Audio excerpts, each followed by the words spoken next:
हाँ, तो आज हम लोग क्लास 10th इकोनॉमिक्स का chapter number 3 money and credit discuss करने वाले हैं। तो चलिए स्टार्ट करते हैं। तो इसमें देखिए बात थोड़ा सा ऐसा था कि जब इंसान बहुत साल पहले हंटर हुआ करता था, जब वो शिकार किया करता था, तो उस समय उससे अपनी अपनी ही चीज़ों का ख्याल रखना पड़ता था। मतलब जो चीज़ वो इकट्ठा करता था, चाहे वो फल फूल हो या फिर वो मांस हो, तो वो खुद के लिए करता था, खाता था, पकाता था और अपना लाइफस्टाइल जो ज़िंदगी था वो जीता था। ठीक है। लेकिन फिर जब हमारी सोसाइटी बँटनी स्टार्ट हुई, मतलब कि एक फार्मर अपना अलग काम फार्मिंग का करेगा, वो अनाज उपजाएगा। फिर अगर मान लीजिए कि कोई अगर जूते सिलने वाला है तो वह जूते सिएगा, या फिर कोई दर्जी है तो वह कपड़े सिलेगा। तो इस तरह से जो हमारी सोसाइटी बँटने लगा, मतलब हर लोग को अलग अलग काम दिया जाने लगा, तो हुआ क्या कि उस समय हमें दूसरे की ज़रूरत पड़ने लगी, हम दूसरे पे डिपेंड होना स्टार्ट हो गए। मान लीजिए कि अगर मैं कोई फार्मर हूँ, मैं अगर अनाज उपजाता हूँ, तो मुझे अगर कपड़े की ज़रूरत है तो मैं दर्जी के पास जाऊँगा, उसे सिलवाऊँगा। तो अगर मुझे ऐसा करना है कि मैं दर्जी के पास जाऊँगा और उसे कपड़े सिलने को कहूँगा, और उस समय पैसे ना जैसे कोई चीज़ नहीं थी, तो मैं उसे देने का क्या दूँगा? जैसे दर्जी होगा तो उसे भी तो अनाज चाहिए होगा, तो जो अनाज मैं उसे दूँगा, क्या वही अनाज उसे चाहिए होगा? हो सकता है कि उसके पास पहले से भी जो अनाज मैं अभी उपजा रहा हूँ, जो उसे देना चाहता हूँ, तो वो अनाज शायद उसके पास पहले से भी। तो ये चीज़ें बहुत ज़्यादा कॉम्प्लिकेट थी जब पैसे नहीं थे। तो हम आज उसी के बारे में, जो पैसा है उसका इम्पोर्टेंस पढ़ने वाले, ठीक है? तो जब पैसे, ये तो तब का केस था जब पैसे नहीं थे। तो पैसा नहीं तो कौन-कौन सा प्रॉब्लम होता था? तो जब पैसा नहीं था तो बार्टर सिस्टम चलता था। मतलब कि मैं, अगर मुझे कोई चीज़ की ज़रूरत है और किसी और को भी कोई चीज़ की ज़रूरत है, तो हम लोग सामान का एक्सचेंज कर लेंगे। सपोज़ कि आपके बुक में एग्ज़ाम्पल दिया गया है कि अगर किसी को गेहूँ का रिक्वायरमेंट है और किसी को जूते का रिक्वायरमेंट है, तो जिस टाइम तक किसी आदमी को जूते का रिक्वायरमेंट है, सपोज़ कि मैं अगर गेहूँ उपजाता हूँ और सामने वाला जूता बनाता है, तो अगर मैं गेहूँ देना चाहता हूँ तो सामने वाला को गेहूँ की ज़रूरत होनी चाहिए, और अगर मुझे जूते चाहिए तो सामने वाला भी जूते देना चाहिए, तब जाकर हम एक साथ सामान को एक्सचेंज कर सकते हैं। जैसे कि मैं एक ऐसे, अगर मुझे जूते चाहिए और मैं गेहूँ देना चाहता हूँ, तो मैं एक ऐसे आदमी को खोजूँगा जो कि जूते देना चाहता है और गेहूँ लेना चाहता है। तो इसे कहते हैं डबल कोइंसिडेंस ऑफ वांट, मतलब कि हमारी ज़रूरत और उसकी ज़रूरत जो है वो एक साथ में मेल खाती हो। जो मुझे चाहिए वो उसको वो चीज़ वो देना चाहता हो, और जो उसे चाहिए वो मेरे पास हो, मैं उसको दे सकता हूँ। इसे कहते हैं डबल कोइंसिडेंस ऑफ वांट, जो कि बार्टर सिस्टम का, मतलब जिसमें हम गुड्स को, सामान को एक्सचेंज करते हैं। उस चीज़ के बार्टर सिस्टम के अंदर ये बहुत सबसे बड़ी जो खामी थी वो यही थी, डबल कोइंसिडेंस ऑफ वांट। जो चीज़ हम देना चाहते हैं वही चीज़ उसे चाहिए होनी, ज़रूरी होनी चाहिए। तो ये चीज़ सबसे ज़्यादा इसके अंदर कॉम्प्लिकेट थी। और दूसरी बात ये है कि हमें इस तरह के लोग खोजने में, मतलब जो चीज़ हमें चाहिए वही सेम चीज़ सामने वाला देना चाहते हो, इस तरह के जो लोग हमें खोजने में बहुत ज़्यादा टाइम लग जाया करता था। तो बहुत ज़्यादा चीज़ें कॉम्प्लिकेट हो जाया करते थे। लेकिन जब पैसा आया, जब मनी का इंट्रोडक्शन हुआ, तो ये चीज़ एक झटके में ख़त्म हो गए। कैसे? मनी के आने के बाद हमें अगर कोई चीज़ खरीदनी होती थी, जैसे कि मान लीजिए कि मुझे आटा खरीदना है या फिर गेहूँ खरीदना है या फिर कपड़े खरीदना है, कुछ भी अगर मान लीजिए खरीदना है, तो मैं डायरेक्ट पैसे देकर उसे चीज़ खरीद सकता हूँ। मुझे कोई चीज़ वापस उससे नहीं लेनी पड़ेगी, ठीक है? फिर अगर मान लीजिए मुझे कुछ बेचना है, सपोज़ मुझे कपड़े बेचने हैं, जो मैंने बनाए हैं वो चीज़ बेचने हैं, तो मैं उसे दूँगा और उसके बदले पैसे ले लूँगा। तो सेल एक अलग जगह हो गई और बाई एक अलग जगह हो गई, मतलब हम दोनों को अलग अलग कर सकते थे। लेकिन मतलब पैसे के पहले ये चीज़ नहीं अलग अलग नहीं हुई थी।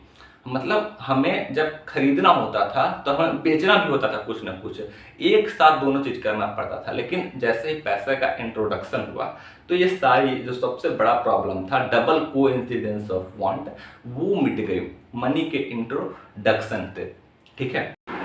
तो हमारा अगला टॉपिक जो है वो है हमारा मेजर ऑफ वैल्यू, ठीक है? तो जो पैसा है उसको हम मेजर ऑफ वैल्यू के रूप में यूज करते हैं। मतलब क्या हुआ? जैसे सपोज कि मान लो मैंने एग्जाम्पल ले लिया चावल का, ठीक है। तो चावल को हम बोलते हैं कि 20 रुपये केजी है, ठीक है। मतलब कि हमें 1 केजी चावल लेने के लिए 20 रुपये पे करने होंगे। या फिर अगर मैं बोल लूँ कि अगर शक्कर है, चीनी है, तो मैं बोलता हूँ 15 रुपये केजी है। तो मैंने एक स्टैंडर्ड सेट कर दिया कि मुझे 1 केजी चावल लेने के लिए 20 रुपया या फिर 1 केजी शक्कर लेने के लिए 15 रुपये पे करने पड़ेंगे।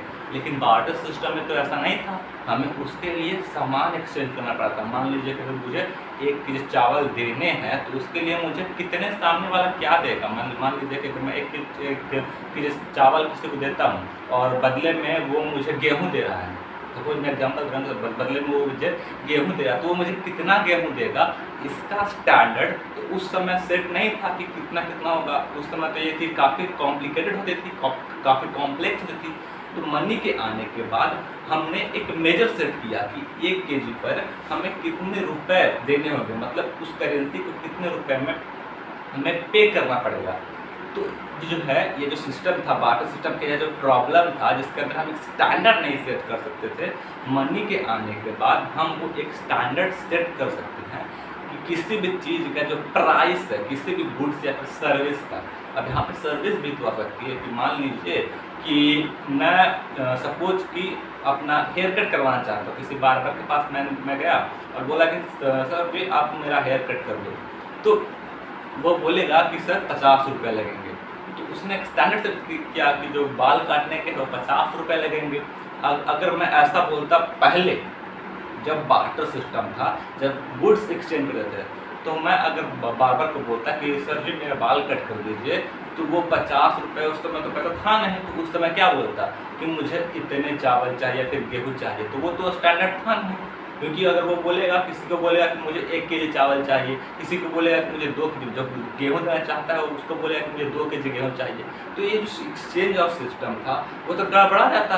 क्योंकि अगर मैं सेम आदमी किसी एक आदमी के पास बोलता कि 1 केजी चावल के लिए 2 केजी गेहूँ, मैं गेहूँ वाले की बात कर रहा हूँ कि अगर मैं 1 केजी चावल के लिए 2 केजी गेहूँ ले रहा हूँ, और जो बार्बर है वो क्या कर रहा है कि वो एक बाल कट करने के 50 रुपये ले रहा था, अभी मैं एग्जाम्पल के थ्रू बता रहा हूँ, और सेम टाइम पे वो 2 केजी गेहूँ ले रहा है, तो उस हिसाब से तो ये चीज़ गड़बड़ा जाता क्योंकि उस समय तो स्टैंडर्ड था नहीं। लेकिन अब क्या होगा कि जब हमारे पास मनी आ गया है तो एक प्राइस फिट हो गया। पहले कुछ भी मतलब कुछ बहुत ज़्यादा कॉम्प्लिकेटेड था, ये चीज़ जो था बहुत ज़्यादा कॉम्प्लिकेटेड था कि किससे कितना सामान लेना है, किससे कितना सामान हमें देना है, ये चीज़ बहुत ज़्यादा कॉम्प्लिकेट हो रही थी। लेकिन मनी के आने के बाद ये चीज़ प्रॉब्लम जो है वो सॉर्ट आउट हो गई।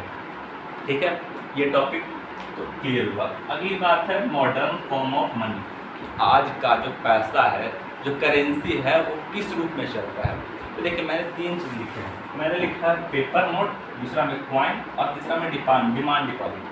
तो पेपर नोट क्या होता है ये आपको पता है। जो हमारे इंडिया में है वो कौन कौन तरह के पेपर नोट्स है वो सारे आपको पता है। 10 के, 20 के, 50 के, 100 के, 500 के, 2000 का तो वही बंदी हुआ है। ठीक है, तो ये पेपर नोट्स है। कॉइन्स भी आपको पता है कि 1, 2, 5, 10 और हाल का 20 का भी जो कॉइन है वो इंट्रोड्यूस हुआ है।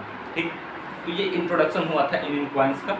तो ये कॉइन्स है। तीसरी बात मैंने लिखी है डिमांड डिपॉजिट। ये क्या होता है, ये हमारा बैंक में वो डिपॉजिटेड पैसा होता है जो कि हम जब भी डिमांड करेंगे बैंक को कि ये मुझे दे दो, वापस दे दो, तो वो मुझे निकाल के दे देगा।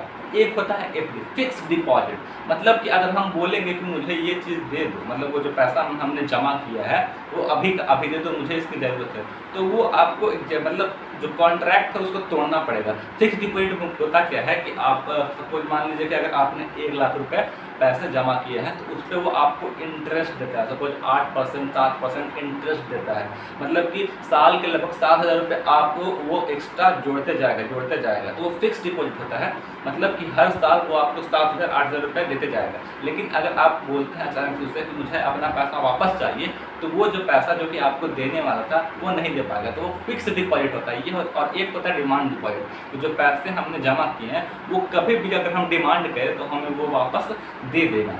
ये चीज़, तो 3 चीज़ों में हमारा जो पैसा है वो अभी हाल के मतलब इस टाइम का जो करेंसी है उसमें चलता है। कौन कौन सा? पेपर नोट्स, कॉइन्स और डिमांड डिपॉजिट। ये 3 हैं, पेपर नोट्स, कॉइन्स और डिमांड डिपॉजिट। ये इतना तो याद होना बहुत सी सिंपल सी बात है, आप इसे याद कर लीजिएगा। ठीक है। तो ये 3 फॉर्म ऑफ करेंसी, जो 3 फॉर्म ऑफ मनी है, मतलब जो मैंने आपको बताया वो ये थे। कौन कौन से? पेपर नोट्स, फिर कॉइन्स एंड डिमांड डिपॉजिट्स, ये 3 हैं। फिर उसके बाद अगर हमारी बात आती है कि ये जो कॉइन्स है या फिर पेपर नोट्स है या फिर डिमांड डिपॉजिट है, इसका खुद में तो कोई वैल्यू नहीं होता। जैसे कि मान लीजिए कभी 2000 का नोट जो है वो बंद हुआ, तो 2000 के नोट के बंद होने पर अगर मान लीजिए कि मैं उससे जाऊँगा किसी दुकान वाले के पास, तो बोलूँगा कि मुझे इससे कोई सामान खरीदना है, अगर मैं वो सामान बोलूँगा देने के लिए तो वो तो नहीं दे पाएगा। तो होता क्या है कि ये जो चीज़ें हैं वो कोई ऐसा नहीं है कि इनका खुद का कोई मूल्य होता है। जैसे कि पहले के ज़माने में सिल्वर के कॉइन्स हुआ करते थे, गोल्ड्स के कॉइन हुआ करते थे। तो अगर मान लीजिए कि आप इसे मनी और मतलब मीडियम एक्सचेंज के रूप में यूज नहीं करते, तो अगर आप इससे किसी सोनार के पास बेचते तो वो उसको पिघलाकर कुछ न कुछ और बना लेता, तो मतलब उसका कुछ न कुछ और यूटिलाइज वो कर लेता अगर आप उससे किसी को देते तो। लेकिन अगर आप किसी नोट को जो कि बंद हो चुका है, जिसका कोई नहीं, अगर आप किसी को दोगे तो क्या ही कर लेगा, वो एक कागज़ का सामान है या फिर एक वो छोटा सा मेटल का सामान है, 1 का सिक्का 2 का सिक्का जो भी है, तो वो सिर्फ मतलब उसका खुद का कोई यूज नहीं है। तो इसको मतलब वैल्यू कैसे मिलती है, यह जो चीज़ है इसको वैल्यू कैसे मिलती है? तो इसके लिए होता क्या है कि जो हमारा गवर्नमेंट है, इसको गवर्नमेंट के द्वारा अथॉरिटी मिलती है, जो ऑथोराइज होता है। हमारा जो गवर्नमेंट है वो इसको ऑथोराइज करता है, फिर मतलब कि उसका वैल्यू सेट करता है और बताता है कि ये इसका, इस नोट का इतना वैल्यू है, इस कॉइन का इतना वैल्यू है, ठीक है।